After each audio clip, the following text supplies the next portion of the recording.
गंजाम जिला गोष्ठी स्वास्थ्य केन्द्र में अव्यवस्था को नहीं कोदला स्वाभिमान सुरक्षा मंच पक्षर मेडिकल सम्मुख में सत्याग्रह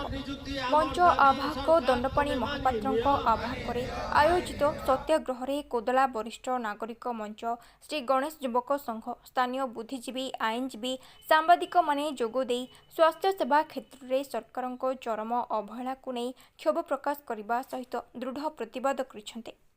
कोदला गोष्ठी स्वास्थ्य केन्द्र एक पुरातन हॉस्पिटल होइथिबा बेले एठारे स्थायी डाक्टर और कर्मचारी नाहांती। विभिन्न विभाग में प्राय 80% पदवी खाली पड़ी। अत्याधुनिक जंत्रपाति थाई सुधा ऑपरेटर नथिबारु कामरे आसुनी। पूर्व सरकार अमलरू 30 शଯ୍ୟା विशिष्ट नूतन हॉस्पिटल निर्माण पई अर्थ मंजूर होइथिले सुधा वर्तमान ताहा कार्यकारी होई परिला नाही। गंजाम जिला स्वास्थ्य अधिकारी को एने बारंबार अभियोग कर सुधा से कर्णपात करूनाहांती। निकटरे स्वास्थ्य मंत्री कोदला गस्तरे आसिथिबा बेले तांको मध्य अवगत करा जायथिला, किंतु कौनसी सुफल मिलनी।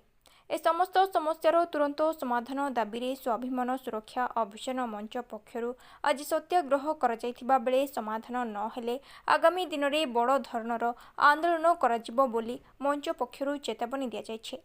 जिला स्वास्थ्य अधिकारी निर्देश पाई सत्याग्रह स्थल में कोदला गोष्ठी स्वास्थ्य केन्द्र इनचार्ज डाक्टर प्रतीक दास पहुंची दाबीपत्र ग्रहण करी 2 मास मध्य समस्यार समाधान करा बोली प्रतिश्रुति देइछन्ते। सत्याग्रह में आवाहकों सहित कोदला एनएसी उपाध्यक्ष रंजिता सेठी, काउंसिलर मनोरंजन डाकुआ, काउंसिलर भगवान पाढ़ी, कालीमेघी सरपंच अर्चना त्रिपाठी, सूर्यनारायण दोरा, सांबादिक सूर्यनारायण बडू, पूर्वतन काउंसिलर संतोष कुमार नायक, सीमांचल मुनि, वरिष्ठ नागरिक लक्ष्मी नारायण साहू, संतोष कुमार प्रधान, विश्वामित्र त्रिपाठी, चंदन स्वाई, आईनजीवी मीराबाई देवों समेत बहु बुद्धिजीवी माने उपस्थित थे।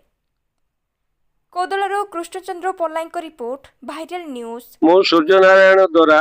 वरिष्ठ नागरिक संघर सभापति कोदला आज सत्याग्रह एथिपाई जे कोदला रे जो स्वास्थ्य सेवा विपर्य घटी से आम समस्ते आज कोदलावासी एकत्रित होइकी एठी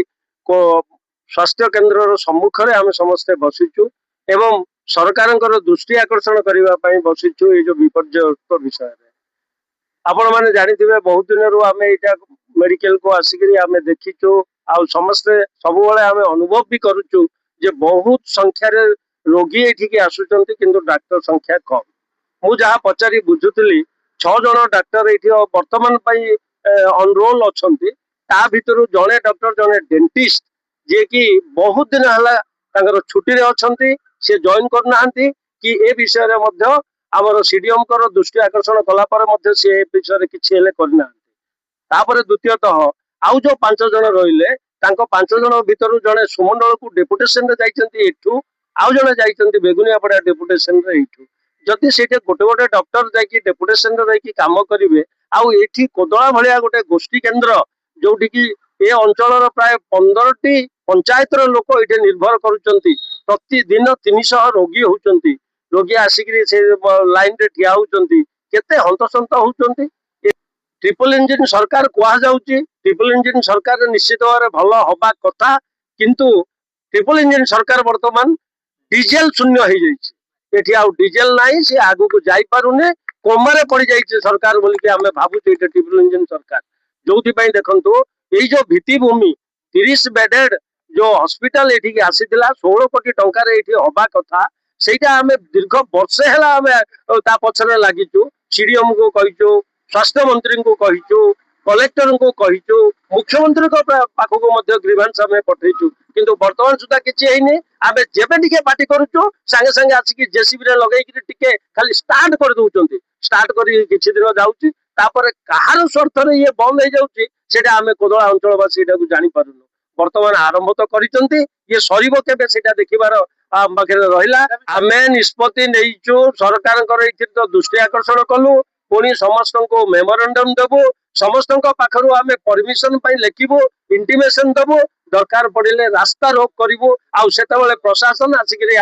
निश्चित भाव में आम दाबी शुणव बोलिक आम से चिंता कर गोष्ठी स्वास्थ्य केन्द्र अवहेला तो चरम अवहेला चलती आप देखुं विपर्यस्त अवस्था कोदला गोष्ठी स्वास्थ्य आमर ये कोदला गोष्ठी स्वास्थ्य केन्द्र सीएससीएल विभिन्न डॉक्टर मान पदवी विकास जमी आम कह विभिन्न पदवी ऑर्थोपेडिक्स हो सर्जरी हो पेडियाट्रिक हो गायनेकोलॉजी विभिन्न पदवी सृष्टि होती किंतु कौन स्पेशलाइजेशन सुविधा आमको पाई पारुनी विभिन्न प्रशासनिक लोक ना किसी दृष्टिगोचर दौरान